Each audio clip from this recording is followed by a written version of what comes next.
Olá, seja muito bem-vindo ao JR Trade. Executar boas ideias para conquistar bons resultados. Com esse conceito nasceu a Execution. Além de bons executores, a agência também se define como criativa e estratégica.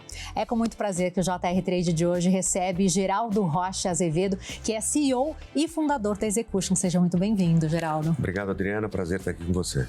Antes do nosso bate-papo, eu vou te lembrar que o JR Trade fica disponível nas plataformas digitais da Record. Você pode acompanhar em versão podcast e também na Record News. Geraldo, quero começar entendendo, né? Por que você acredita que a execução é tão fundamental quanto a criação? Existe um livro do Ram Charan, que é um cara, um dos gurus de business no mundo inteiro e tal, e o livro chama Execution, e ele mostra que a grande maioria das empresas que pereceram ao longo do caminho, pereceram por um problema não de ideia ou de estratégia bem definida, nem de conselho, nem de governança, mas sim de execução, por não conseguir executar aquela proposta a qual elas tinham se comprometido, não tinham nascido com aquele propósito.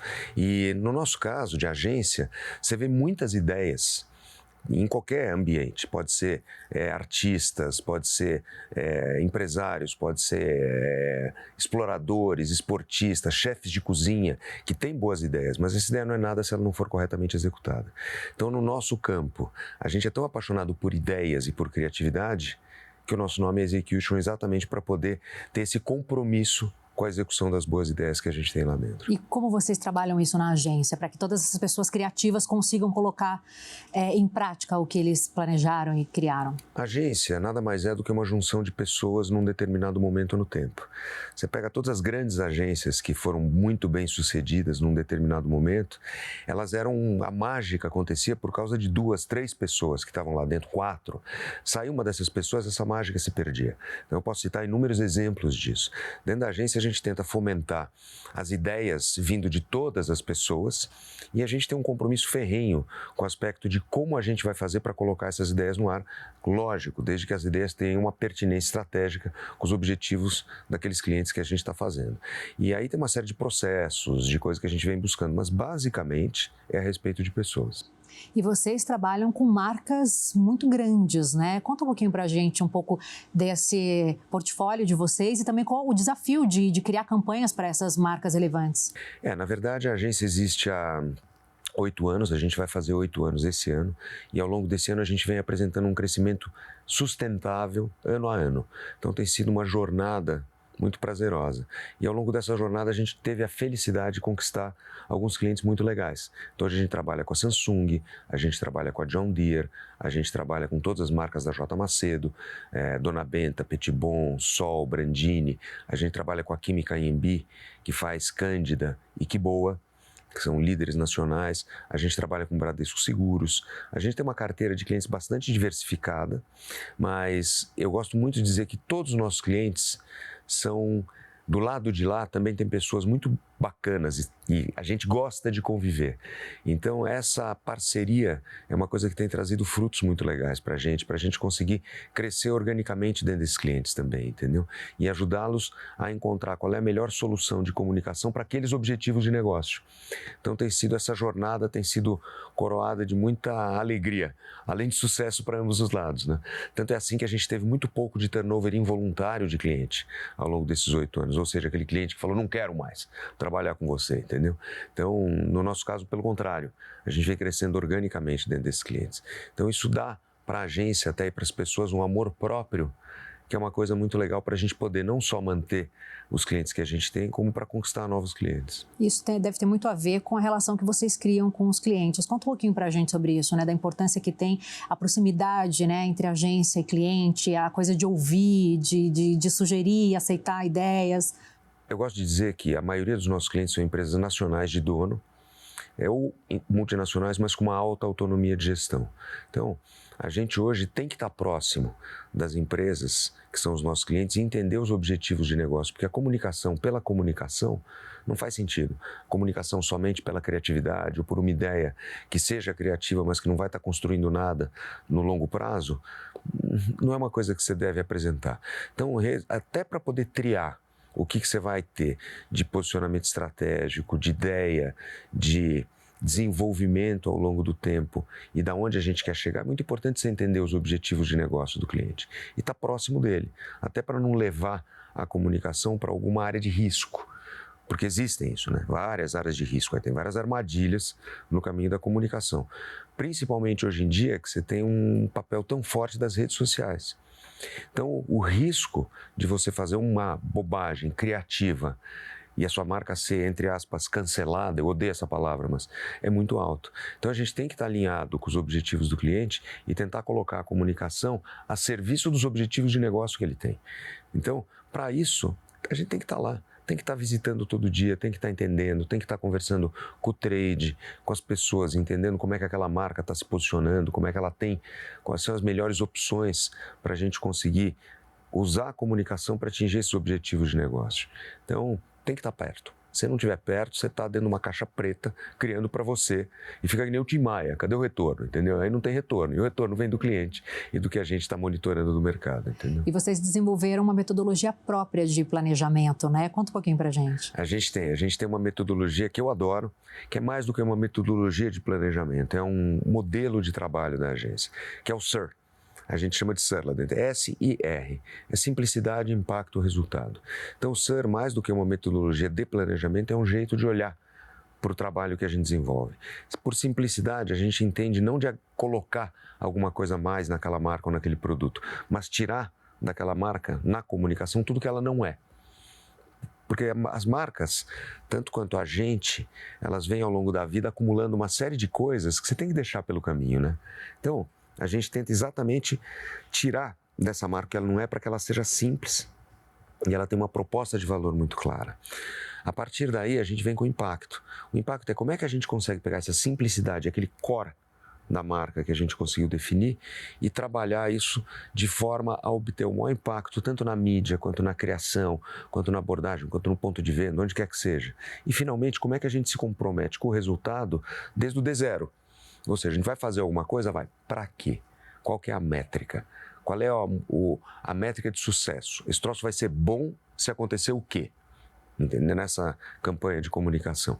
Então, essa metodologia a gente tenta seguir, né, para poder apresentar. E tem funcionado. Até agora tem dado super certo. Isso aí é um negócio que tem dado muita alegria para todo mundo que está envolvido. Você tem algum case bacana para contar para a gente em que essa metodologia foi aplicada e que fique bem evidente isso para a gente, o impacto? A gente tem vários. Eu gosto muito de um case, por exemplo, de farinha Dona Benta.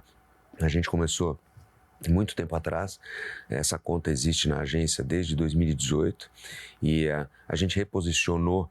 Dona Benta tinha um problema que o próprio nome, Dona, era uma coisa antiquada, coisa e tal, e as novas consumidoras e consumidores estavam indo para o mercado, não estavam se informando a respeito de receitas com as mães ou com outras pessoas, porque estavam no mercado de trabalho. Então a presença de Dona Benta era muito tímida no ambiente de mídia, principalmente digital. Então a gente começou ressignificando Dona. O Dona virou um pronome de empoderamento. Então, dona das suas escolhas, dona dos elogios, dona do seu nariz. E aí, com isso, a gente fez toda uma plataforma de comunicação apresentando esse conceito. Fomos para diversos programas, inclusive veiculamos na Record também a campanha. Fomos buscar na história de mulheres e pessoas reais que tinham, através desse posicionamento do empoderamento, transformado as suas vidas, começando a fazer pães e investir num aspecto mais empreendedor. Aí disso, essa campanha derivou para uma outra. A gente descobriu que depois da campanha, Dona Benta começou de uma forma muito natural, muito carinhosa, a virar dona do discurso de equidade e igualdade dentro de casa. Então a gente criou uma nova campanha que está no ar agora, que é a antítese daquela expressão machista, essa conversa não chegou na cozinha. Então a gente criou o hashtag Essa Conversa Vai para a Cozinha. E é uma plataforma de estímulo a trazer a conversa sobre temas difíceis para dentro de casa, entendeu? Por divisão de tarefas, como é que funciona. Então tem uma série de impactos positivos que a gente está trazendo com isso. E o residual de marca que a gente conseguiu construir ao longo desse case foi espetacular. Então, hoje, Dona Benta não só tem um equity de marca muito grande, como ela consegue praticar um preço premium numa categoria que é um banho de sangue, né? Porque é farinha, quer dizer, uma coisa que você tem um monte de marcas regionais e coisa e tal. E a gente vem atingindo com essa campanha muito mais aspiracional, porque ela fala de uma aspiração de todo mundo, entendeu? Principalmente gente que está na cozinha, ela vem conseguindo construir os objetivos de negócio. e entregar essa diferenciação, praticar um preço premium. Tem inúmeros exemplos que eu posso citar, tem outros assim, se a gente tiver tempo também, vale a pena até comentar. Entendeu? Muito legal, já vou perguntar de um outro projeto de destaque, mas antes, eu imagino que para o consumidor também a marca passe a ter um outro valor, né? A partir do momento que ela começa a trabalhar com esses conceitos que você falou no caso da Dona Benta. Até algum tempo atrás, as marcas se comportavam perante o consumidor de uma forma muito impositiva. Né? Era até dentro do modelo de interrupção de comunicação. A comunicação foi construída dentro do modelo de interrupção. Você optava por consumir um determinado conteúdo, uma novela, um programa de rádio, qualquer coisa que fosse, o teu conteúdo era interrompido por uma mensagem publicitária. Ainda é assim. Mesmo em plataformas digitais e mesmo em streaming, você ainda tem essa interrupção. Mas essa interrupção é uma coisa que cria uma certa barreira com o consumidor. E a marca, com um discurso muito impositivo, também acaba criando esse distanciamento. Então, você não vê mais a marca falando de aspectos funcionais. O homo lava mais porque tem um azul polar brilhante, alguma coisa no gênero. Ele fala de uma verdade absoluta da mãe para com o filho. Se sujar faz bem. Teu filho tem que se sujar. Então, a partir daí, é muito importante a gente começar a trazer algum aspecto aspiracional. E no caso de Dona Benta, que é farinha, ela entra dentro da casa, ela vai para a cozinha, ela vai para um ambiente que é um ambiente muito carinhoso, de afeto, de distribuir amor, que é essa coisa de cozinhar. Cozinhar é um ato de amor, né? Então, a partir do momento que a gente consegue trazer esses atributos mais aspiracionais para a marca, é muito mais fácil a gente trabalhar atributos funcionais, porque você cria uma conexão emocional com aquele público que você está falando, entendeu? Então a gente sempre busca colocar as marcas e as nossas campanhas numa hierarquia superior de valores, onde a gente realmente consiga captar um pouquinho mais dessa intersecção entre alguma coisa que seja uma verdade intrínseca da marca, daí a gente começar pela simplicidade e algum anseio verdadeiro daquele consumidor. É aí que você tem a real conexão com as marcas e é aí que você consegue realmente criar uma diferença e manter um crescimento saudável da tua marca e não simplesmente ficar brigando no dia a dia dos argumentos funcionais. E a agência ela tem um outro case também muito legal no portfólio, que é familiaridades para o Bradesco Seguros, né? Gostaria que você contasse um pouquinho mais sobre esse projeto e falasse também sobre a importância de sair um pouco da publicidade tradicional, assim. Conta um pouquinho pra gente. Esse projeto a gente trabalha a conta da Previdência dentro do Bradesco Seguros.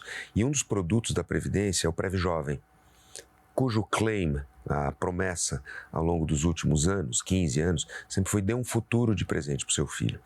Em algum momento, junto com o pessoal do Bradesco Seguros, com a Alexandre, a Cláudia e tal, a gente conseguiu entender que dar um futuro de presente para o seu filho vai muito além de você fazer um plano de previdência e garantir um futuro financeiro para o seu filho.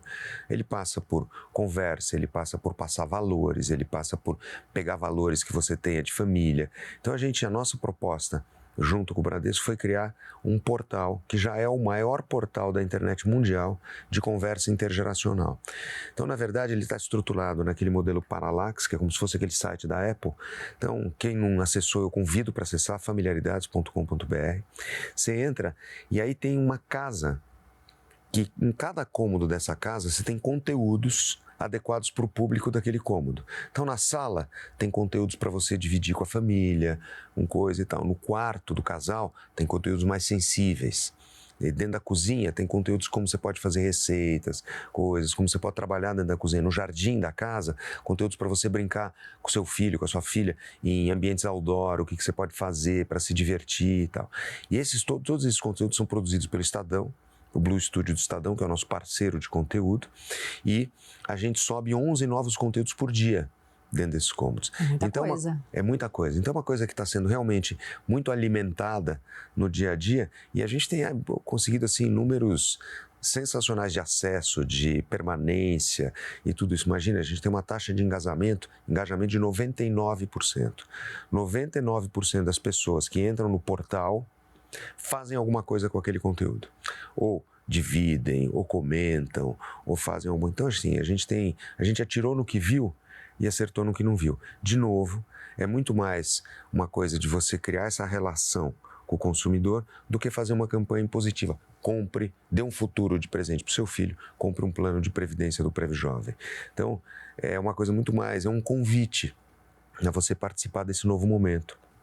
onde você tem que ter mais diálogo, mais conversa, é uma comunicação muito mais fluida entre quem está fazendo a comunicação e quem está recebendo. Geraldo, daqui a pouquinho eu vou querer saber um pouco mais sobre a sua história. Você tem muita experiência, né? Passou por várias fases da publicidade. A gente estava conversando um pouquinho sobre isso antes da nossa entrevista. Eu acho que você é uma pessoa que consegue muito bem falar sobre a importância da tecnologia hoje para a publicidade, né? Vocês na agência utilizam a inteligência artificial, utilizam dados também. Eu gostaria que você falasse um pouco da importância dessas ferramentas para a publicidade hoje. A gente estava até conversando antes um pouco, né?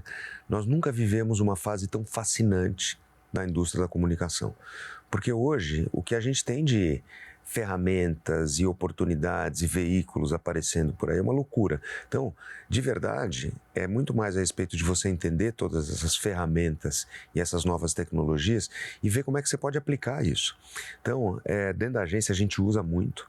A gente tem uma agência completa, então a gente tem toda a parte de atendimento, planejamento, a gente cuida da parte de conteúdo para redes digitais, para redes sociais, a gente tem uma parte de mídia muito bem estruturada e a gente tem algumas pessoas lá dentro que eu reputo como sendo, pode ter igual, melhor não tem, para olhar para esse ambiente digital.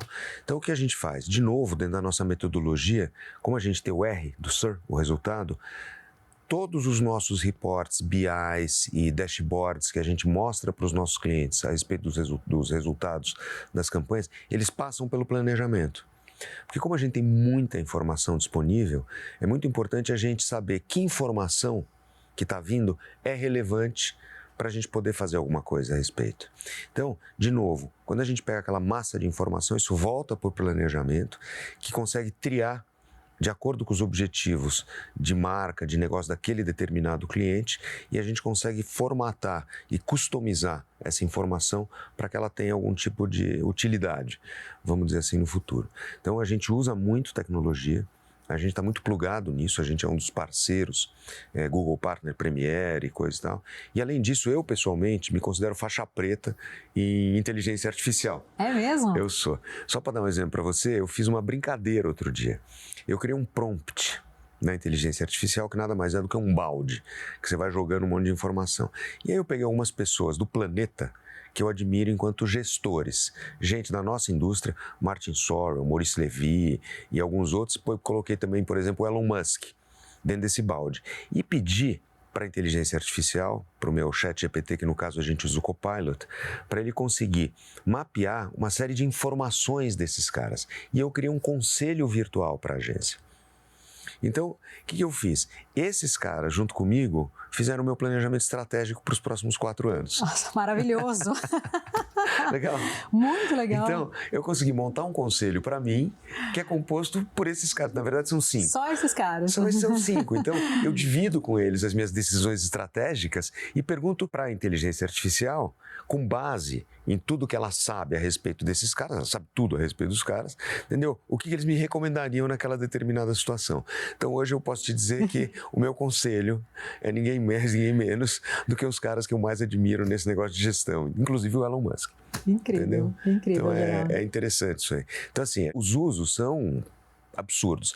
Especificamente quando a gente fala de inteligência artificial em relação à criação, a gente ainda não está no nível que eu gostaria que tivesse, porque a gente ainda tem alguns aspectos onde a figura humana, né, ela ou é mais inteligente, ou é mais barato, ou ela marca de uma forma melhor, ou ela cuida melhor de uma determinada locução. Então a gente ainda está nessa fase Twilight Zone, assim, entendeu? A noite não chegou ainda, mas o dia já foi. Sabe como é que é? Então a gente não sabe exatamente até onde a gente vai com a tecnologia, mas a gente vem experimentando como todo mundo. Mas a gente sabe exatamente para onde a gente está indo.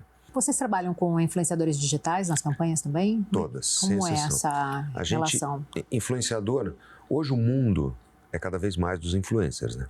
Então, assim, você vê que o que eram antigamente as editorias, que eram muito importantes para criar opinião, formar opinião, e mesmo os trendsetters, aquelas que estabeleciam tendências, hoje em dia são os influencers de um jeito ou de outro.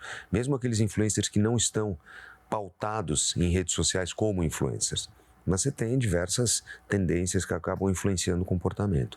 Então, não dá para a gente se furtar até isso. E aí, dentro da agência, a gente teve a nossa iniciativa para lidar com... Nós não temos uma área de influencers, a gente não contrata, a gente contrata através de empresas os influencers, mas a gente sabe exatamente o que a gente quer. E isso parte do planejamento, né? E é contratado pela mídia.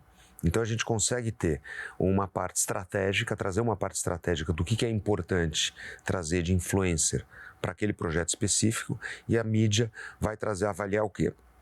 Qual é a entrega de mídia que aquele influencer tem, para tentar quantificar se aquele influencer está funcionando ou não está funcionando. E para isso hoje já começam a aparecer uma série de ferramentas de quantificação, e a gente vem testando. É tudo assim, aprendizado, aprendizado, aprendizado, e essa curva de aprendizado vem se construindo ao longo do tempo, entendeu? Então é uma coisa que acaba sendo... Isso aí é fascinante, tá? Esse universo de influência é um negócio assim... É fascinante. Eu imagino. E é uma área que está em constante transformação também, né? Começou com algo muito ali amador, que a gente via, né? Na verdade, ali nas redes sociais. Hoje em dia, a entrega deles é muito mais profissional. Eu imagino que a exigência também, a relação com as agências também. Como é isso? Você tem agências hoje de influencers que são agências muito potentes, entendeu? Que agenciam esses influencers, e essas agências estão trazendo para o mercado uma tecnologia muito bacana, em um maior ou menor grau, dependendo da agência, mas a gente compra muita coisa boa, a gente não compra mais o influencer, você não compra mais um post, entendeu? Então tudo isso está evoluindo muito rápido. Então a gente tem sim um trabalho com essas agências de influencer para poder trazer para a mesa um valor maior para a gente. E a gente tem que estar olhando para isso. Você, por exemplo, é uma influencer. Os teus seguidores prestam atenção no que você está fazendo, e alguma coisa que você fale, entendeu? Eles vão considerar. Se eles vão seguir ou não, são outros 500. Existem plataformas, por exemplo, como o TikTok, que eles tiveram um conceito dos creators. O que é isso? Você diz lá dentro o que você quer, que a tua marca quer, eles distribuem isso para pessoas que têm ou conversam ou dialogam bem com aquele público daquela campanha ou daquela marca. Esses creators trazem as soluções dentro de uma linguagem que é quase nativa do TikTok. Então, assim, o céu é o limite para a sofisticação disso, entendeu? É muito legal. Agora eu quero saber um pouco da sua história, da sua trajetória. Geraldo, conta pra gente, né? São 40 anos de experiência no mercado publicitário. Quero que você conte como você começou e como você chegou até a fundação da Execution e até hoje, né? A minha história, de verdade, são 40 anos. Eu comecei quando eu estava na faculdade de Direito, montando uma agência... Direito? Acredite se quiser. Montando uma agência de eventos com um amigo meu. Esse negócio funcionou, mas em algum momento eu consegui vender a minha parte para ele e fui trabalhar na Ogilvy. Naquela época era Standard, Ogilvy Mather, e foi um período muito legal. E eu tive a oportunidade de conhecer naquele momento, meados dos anos 80, imagina, pessoas que hoje são grandes amigos, né? Inclusive o Alexandre Gama, que veio se tornar meu sócio na Neogama, que eu já chego lá. Então eu passei esse tempo na Standard, e aí na Standard eu tive a oportunidade de conhecer o que na época era o presidente, o cara que na época era o presidente da Ogilvy, que era o Bob White. O Bob veio para cá, a gente acabou convivendo juntos, e ele me convidou para trabalhar lá. Então eu tive a oportunidade de trabalhar em Nova York durante 3 anos, meados dos anos 80, quando na verdade a única forma de você aprender uma cultura era ao vivo, né? No telefone era caríssimo, imagina. Eu vi a primeira máquina de fax chegando no escritório da Ogilvy na 48 e começou a cuspir aquele negócio. O que é isso? Né? Então, foi uma experiência muito legal. Quando eu voltei para cá, eu assumi uma diretoria de uma empresa do grupo Ogilvy. Fiquei até 89, quando eu saí para montar uma agência minha, a Rocha Azevedo. O Azevedo cresceu, era uma agência que fazia marketing promocional, marketing direto, coisa e tal. Ainda não existia internet.